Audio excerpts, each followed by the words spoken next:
it's important to talk about VAR a wee bit, if you don't mind, because I don't think we'll have the same issues we have if we have VAR, you know, because the referee doesn't need to wait to the end of the game to put something right or apologise for something. He doesn't need to wait in the next week to rectify something. If there's a clear error in a game, they were talking about clear errors here.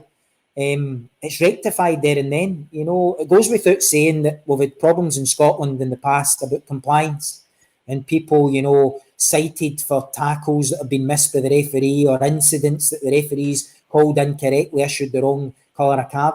I think we solve all the problems with that. We allow the referee an opportunity at the time to correct a mistake, and we also allow a referee separately, he's able to look at decisions again. Whether he changes it or not, it doesn't matter. So we've not got the issue with compliance and people being cited for things that the referees know the view on, because the referees get the opportunity to see things there. And I can't tell you enough about how important that is for the game and how important that is for the referee's well-being. Because people will not talk about referees on a Monday morning any longer. Since a referee, I would still beat myself up on a Monday morning if I made a really bad decision. Somebody does an over-the-ball tackle, two-footed tackle over the ball, somehow I miss it. I would still be devastated as a referee that I've missed that. But the good thing is, I leave that stadium at 5:30 on a Saturday and I've had the opportunity to fix that decision. So I'm not being talked about in the media for a week, 2 weeks, 3 weeks. The problem's solved there and then, if that makes sense. Yep. So we'd still beat ourselves up because we want to be good. We don't want to have to rely on technology. But as I go back to what I said earlier when we were chatting, you know, the biggest competitions in the world, the World Cup, the Champions League, we're using VAR. What does that tell you? That there's an acceptance at the very high level of the game with the top referees in the world that mistakes will be made. So we need to look at how we can support referees to have a safety net, not to have their mistakes and not to have them continuing beyond the 90 minutes. Because it can become a pantomime. In Scotland, we don't see wrong decisions talked about for 24 hours. You know as well as me, wrong decisions are talked about for 3 and 4 weeks. If you're 3 or 4 months, sometimes 3 or 4 years, Willie. Or maybe even 3 or 4 years. But if you're involved in controversy in a big game and it might fall around about the time of the winter break, people are still talking about it to restart again. Mm-hmm. Well, I mean, it's well documented the sacrifices that players need to make to get to the top. Give us a little insight of you know, a referee, you know, starting out and getting to the top, as you say, Euro 2016 and Champions League games, big events. What sacrifices did you have to make to get to those levels? When I came into the refereeing, Chris, and I was saying to you, I played in goals and I loved football and all that, I wasn't fit, you know, and I don't suppose people really think about how fit referees need to be or the demands in your fitness. I remember seeing you in the Mungos in the track. Can you remember that? We used to be doing that. I think I was lapping you at that point, Snoddy, though. I won't talk about that.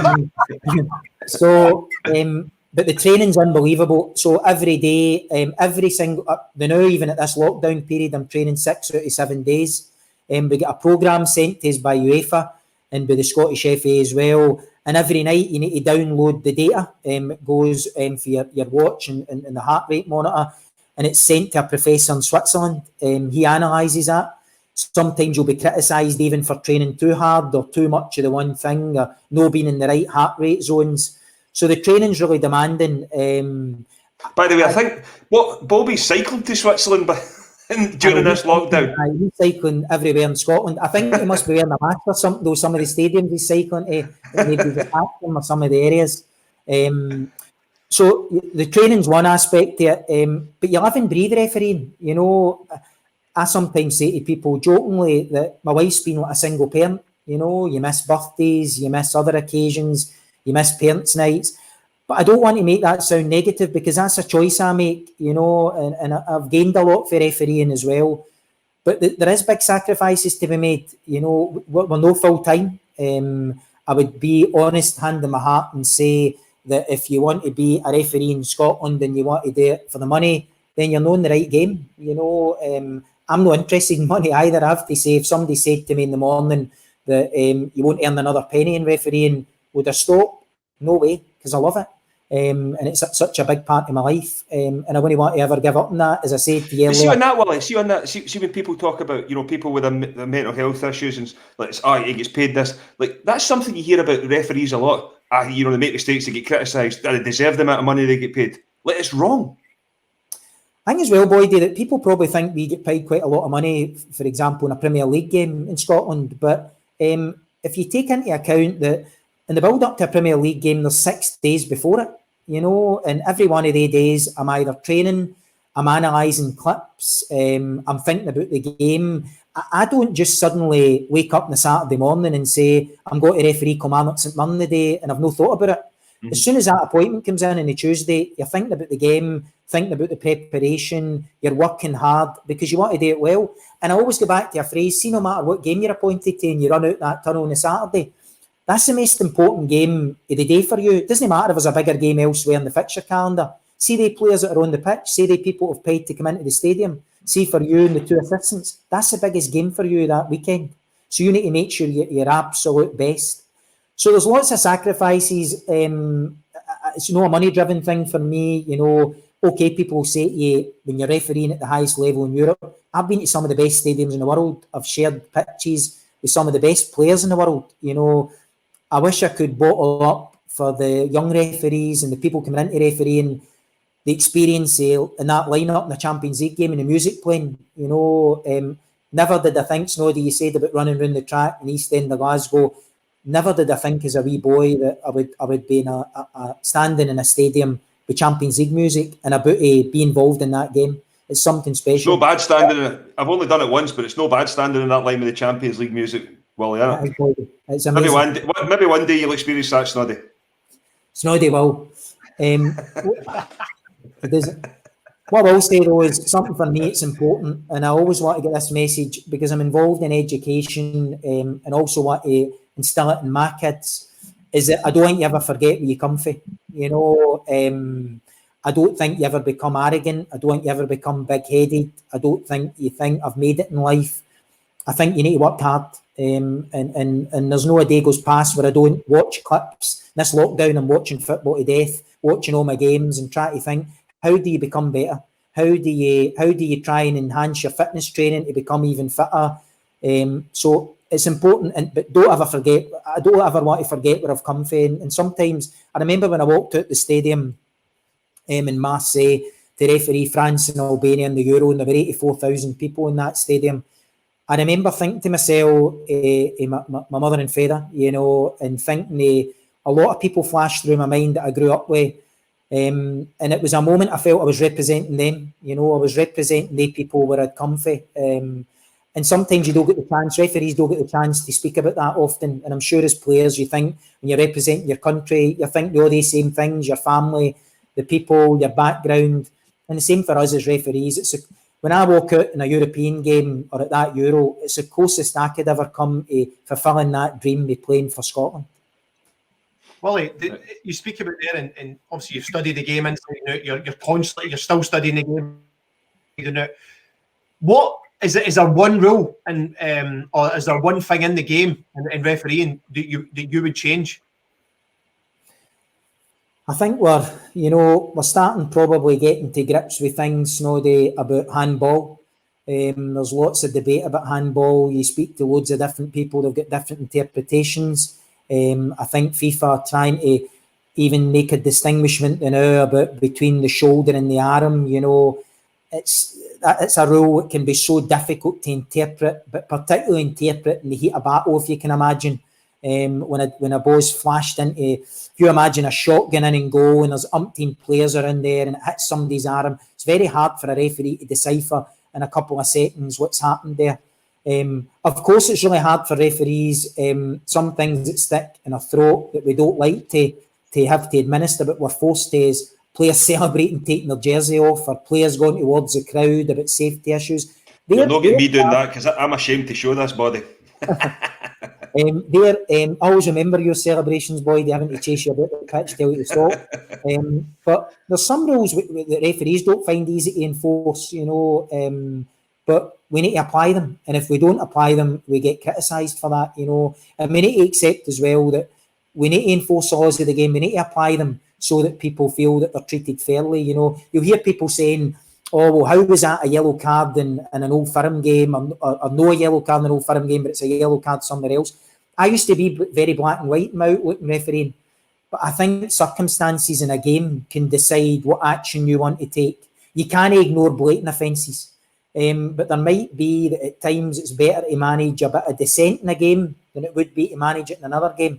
A player running past you telling you how bad you are or how bad a decision it is, 9 times out of 10 you can ignore, because publicly they've not done anything there. Nobody knows anything about it. A player runs past you, pointing in your face, waving his arms at you. How do you ignore that? That's a problem for you. So when we talk about consistency in refereeing, we're trying our really best to be consistent, but sometimes different scenarios, different circumstances require different decisions. Simple as that. And 4 or 5 years ago, you wouldn't have heard me saying that. But I think you need to take every situation its own merit without ignoring things that are blatant, like that challenge last night in that German game. It must be sanctioned by a red card. Otherwise, it's simply categorically a wrong call. Do you feel as if you mature as a referee as well? 100%, Boyd. I can think in my early days where it was difficult, you know. I was always criticised because I was a teacher, that the media built up 2 reputations about me. They said that I was fast-tracked, which I don't believe I was. I was 14 when I started refereeing. I went on the FIFA list when I was 26. Okay, I was young for going on the FIFA list, but I'd refereed for 12 years. I'd refereed in some deep, dark places and earned my corn, I would like to hope. You know, I didn't only referee 1 year at different levels, and I built up a knowledge, built up a lot of experience. But I found it hard, see, particularly my first couple of years at Grade 1, I found it really hard, even refereeing the lower divisions. And then you take a step up into the Premier League, you're unknown. Then you get into Europe, you're unknown. And slowly but surely, people become used to you, they know who you are, and you're able to build up a rapport. One thing it's taken me a long time to work hard at is building up a relationship with players, building up a personality. I still feel I'm unfairly criticised for that in the media. People have got a perception, a school teacher perception. That's not me. People that know me, people that speak to me in a pitch, know that's not the case. And I try my best to be approachable, try my best to talk to players. But sometimes I feel up against it because it's no the portrait that people have painted of me, you know. And sometimes I feel I'm up against it with that, Boydie, because right away, people, when you meet them, you talk to them, or people write stuff about you, they've already got a perception about you. Yeah, their mind's already made up. Aye, whenever there's controversy, you know, or whenever Willie Collum's going to referee a game, people expect some kind of trouble. That's hard at times because I've got to psychologically overcome that. There's a story as well where me and my wife were sitting in the living room and we were watching a programme, a live TV game on a Friday night. My wife wasn't watching it, she was putting up with it being in the background. And the game was postponed, and the referee gave a good interview about the weather and all that, which were expected, about players' safety. And a pundit on that, they started talking about the next day's game, and up in the TV came who the referee was. And before the pundit even spoke about what that fixture was, he said, "There's Willie Collum, the referee. Anything can happen there." And if you were, I try my best to avoid things at Twitter, I really do, because I think mentally it's really bad for me to look at that. I'm being honest about that. I don't think it does anything for my well-being at all. If you look at some of the things people say about me, you know, you can be a laughingstock. Sometimes I gave an interview when I came back for Euro 2016, and I was quite open and frank in saying sometimes I felt doomed before I'd even started. You know, that even if I made the right decision but it was controversial, people would just say it wasn't right. Well, you speak about, you know, sacrifices and going through a lot of stuff, and you know, at times you say your missus is like a single parent, but surely when you're doing the Champions League, you're doing Old Firms, you're refereeing at the elite level, surely it's worth it. Oh, it is, absolutely, Snoddy. That's why I'd encourage anybody to come into refereeing, and I really genuinely mean that. I've said, you know, the positives outweigh the negatives. Let me give an example of that. I remember back in 2015, being out and about during the summer holidays with the kids in a swing park, and my phone was ringing. It was a foreign number, and I thought, this will be something, some advert or something looking for money. Don't answer it. And then there was a voicemail left, and it was Pierluigi Collina, who was a former top referee, you'll know, very famous. He was the head of refereeing at UEFA at the time. And so I phoned him back, nervous, shaking in my shoes, thinking, what have I done here? What's this going to be about? And he said to me, we need you to be ready. And I thought, right, Pierre Luigi, I'm ready. What does it have to be ready for? And he said to me, we're appointing you to referee the UEFA Super Cup final in Tbilisi in Georgia, and with Barcelona and Seville. And I can't tell you, I can't put into words what that feeling was, you know. Again, it goes through what I've said before. Everything goes through your mind in that split second about your family, everything. Away back to the early days, going to the classes, you're going to referee a final. That was a proud moment for my family and all that. It was a game that I have to say was a classic. It finished 5-4 to Barcelona after extra time. But there's an interesting bit to that story about that final, and I don't remember much about it. And I ended up ill for about 4 days in the back of it, because the game kicked off local time in Tbilisi in Georgia. It was when we were down the road. They're down the road show with the Super Cup. It used to always be played in Monaco, but this was in when they're going about different countries now. And the game kicked off at 11:15 local time at night. Stadium full. And the venue director always checks the thermometer at the pitch before the game kicks off. And at pitch level, probably in the warm-up, the back of 10, it was 44 degrees. Now, you can imagine being for Scotland, what that would mean to us. And I genuinely mean for 4 days, I was ill. I lost that much fluid. I was taking on these gels and everything as much as possible. And knowing my luck, the game went to extra time, so it was 120 minutes. But it was fantastic. But it was a really hard game as well, that, you know, two Spanish teams, really physical, really difficult.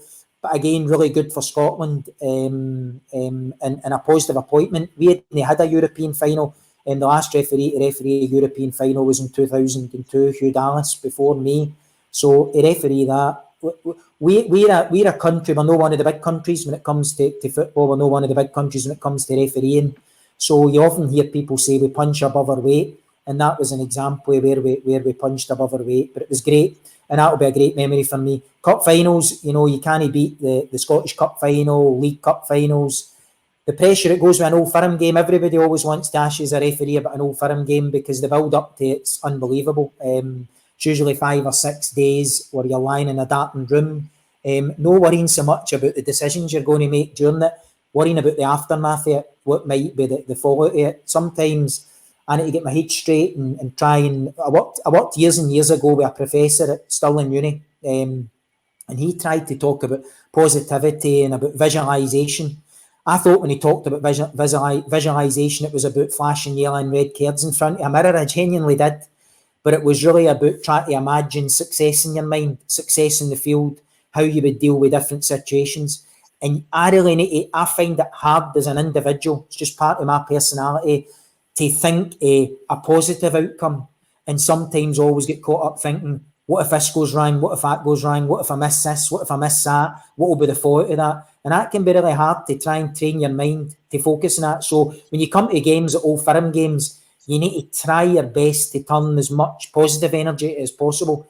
But I'll say this, I don't think there's any game I've refereed, whether it's the Champions League, whether it's internationals, you know, whether it was at Euro 2016, none of them are as intense as an Old Firm game, and none of them bring that passion and that build-up and that intensity, that noise in the stadium, and there's something really special about it. I have to say, though, the first thought that goes through my mind when I blow that whistle to start it is I can't wait till it's finished, and it's a real relief when you're in that dressing room at the end of the game and things seem to have gone well. Very few Old Firm games there isn't somebody takes a hump with you, but you just need to live with that. But fantastic. All these games, I've refereed 3 Scottish Cup finals, you know, and they're great days, spectacular, you know. And there's something special for me. People criticise it, but something special for me refereeing a final. Well, who's in terms of a player and a manager, who's the most, or who have you enjoyed, you know, that, you don't want to say banter, but who have you enjoyed working with? Because, you know, at the end of the day, you're refereeing them, but you know, it's still work as well. So who have you enjoyed, manager and a player? I'd say a manager. By the way, you can name drop here as well. You can chuck Messi and Ronaldo in if you want. It's all right. Snoddy does it every week. No, I won't. Sometimes you can imagine, Boydie, you could say who's the best players you've been in parks with, you know, and you would mention people like Ronaldo, you'd mention Messi. but it's hard to build up a relationship with the players. In European football, the players probably don't really want a relationship. You're in out, you're doing 1 game, 2 games, maybe maximum with a team a season. They don't really need that same rapport you would have to find domestically with people, because in the size of your league, you're refereeing players 2 and 3 times, within a space of a couple of months. So you've got to build up good relationships with them. I've always, believe it or not, again, contrary to what the media might say, I've got good relationships with players and managers. I can think of people like Tommy Wright, who I'm sad to see leaving St Johnstone, who's always made time for me. The majority of managers will come in, whether it be even managers of the old firm teams, Aberdeen, Hearts, they'll come in, they'll speak to you. I think there's a lot of our managers are very astute when they come to think about referees, the style of referees. I think they prepare probably their team to think about who's refereeing the game.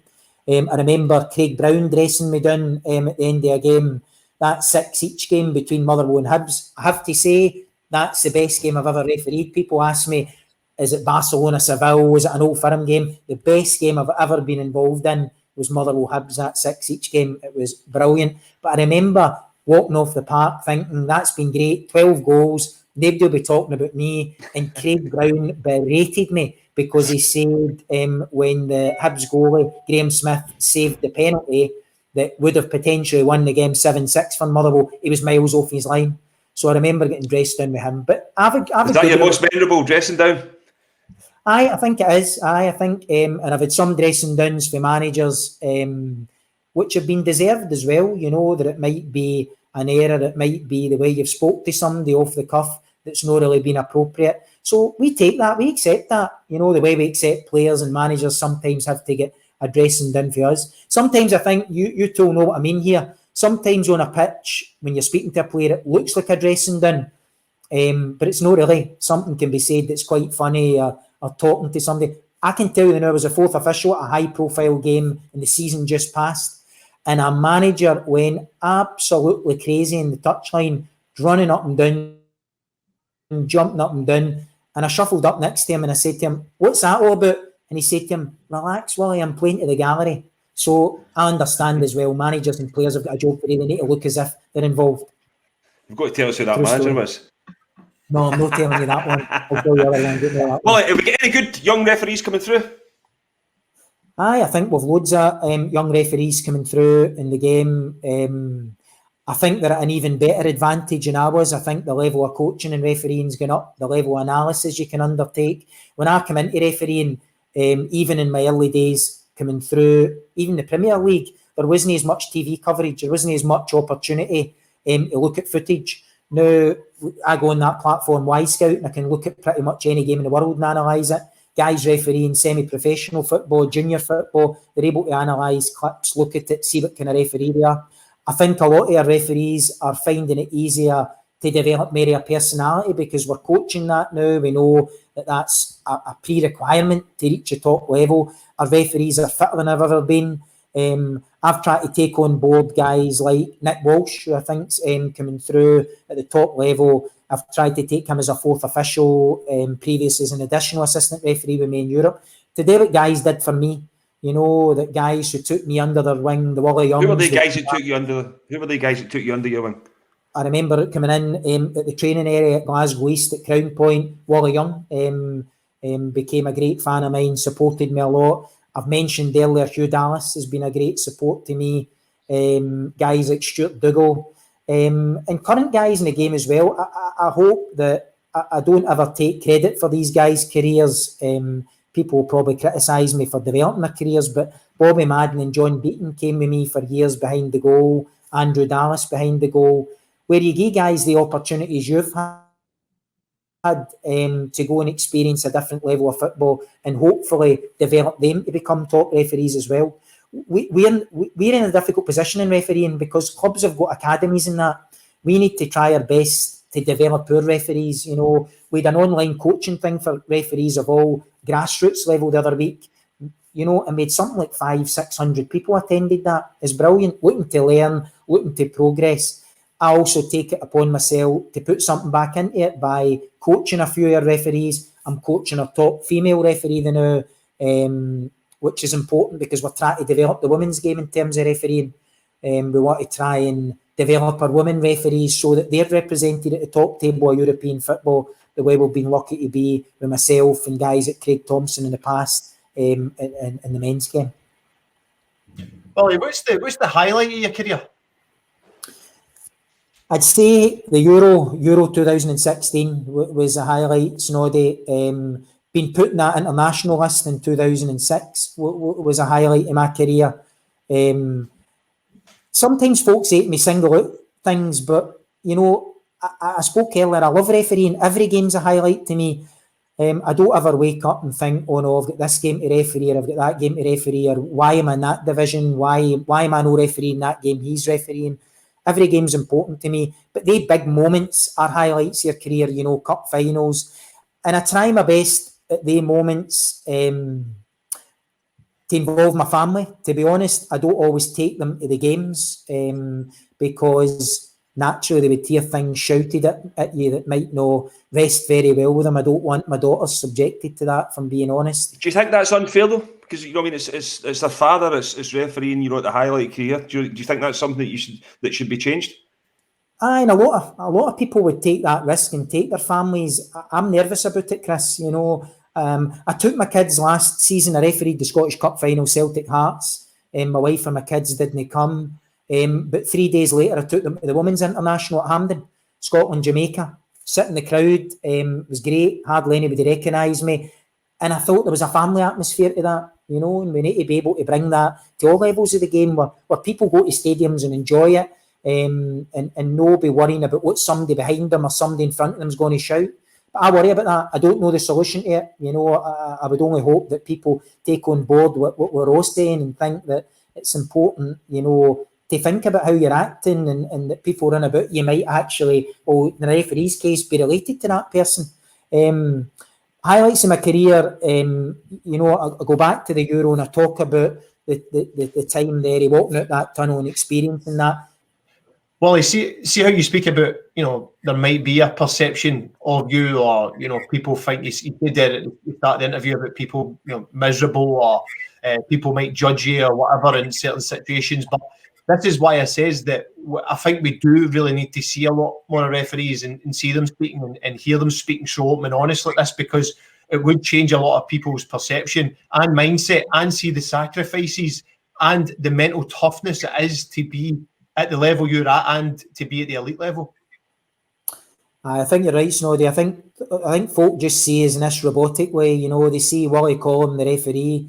They probably don't see a lot of times as a human being with the same emotions, the same feelings that everybody else has got, you know, and the same life challenges, you know, that and just because I've taken up refereeing or because I'm involved at that high level of refereeing doesn't mean I don't have the feelings or the experiences. The same as you guys as players, you've got the same feelings. And sometimes people think as well that we're superhuman, you know, that things don't get to us, or that we don't have these difficulties.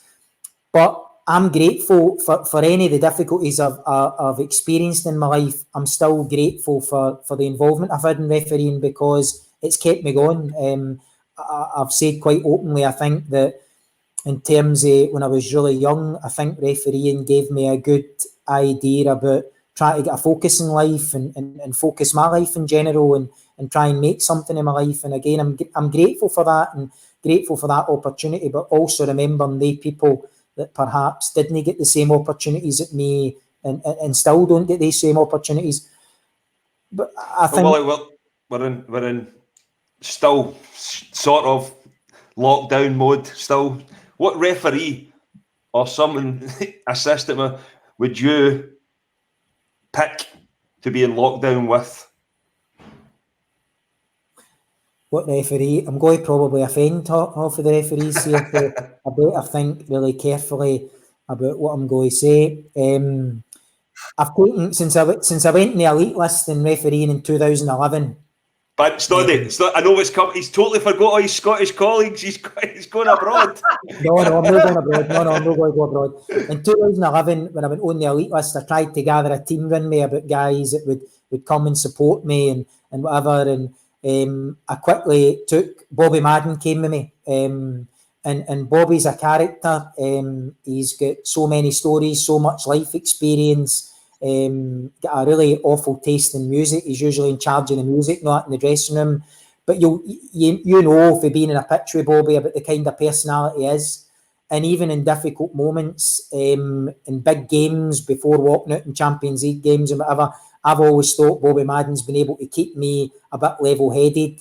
Sometimes the guys go crazy at me because in big European games I'll tend to lose the plot before the game. If there's one single thing out of position or somebody speaks out the microphone during the game and says something daft, I'll tend to kick off. And Bobby's the guy that kind of keeps me under control. Maybe I could have done with him to help me keep my kids under control during this lockdown right enough. So I could probably spend it with Bobby. But see, to be honest, all the top referees are quite close guys, and I'm thinking the assistants I work with and all that. The guys are good. We all support each other because we've all got something in common, that we're all searching for the same goal, or trying to be good at what we do, and we're all good at supporting each other. Definitely, that is something. There's a good camaraderie and a good family feel about refereeing. Definitely. Well, you speak about lockdown there, and obviously we are in the deeper weeks of lockdown, and it is challenging for a lot of people and everybody, sport involved, the general public. What sort of message would you give to anybody in lockdown, anybody struggling with mental health? Because it is a factor on this podcast that we have had a lot of feedback about people struggling, but the podcast actually helping people's mental health. I think it's so important to talk about it at this stage, in this lockdown. I have to say, in my job in education, Snoddy, I've met people who are in some real difficult positions recently. And my heart goes out to the people where they don't know where their next penny's coming from, and they don't even know if they can provide a meal for their kids the next day. So that's when I say to myself, thank God I'm in a position I'm in, and that people are always in a far worse position than anything I could ever imagine. And I think it's people's mental health. It's important to talk to people, important to have a sounding board, important to know where you can turn to, and important to know how to deal with your well-being, how to be resilient as well, and try to be strong in different circumstances. That's something I think I try to instill, particularly when I'm talking in terms of education and talking to my kids, is about trying to show a strength of character through times. That's no easy for everybody, and at times people are not able to find that, and they need to be able to get help and support, and need to be able to talk to people.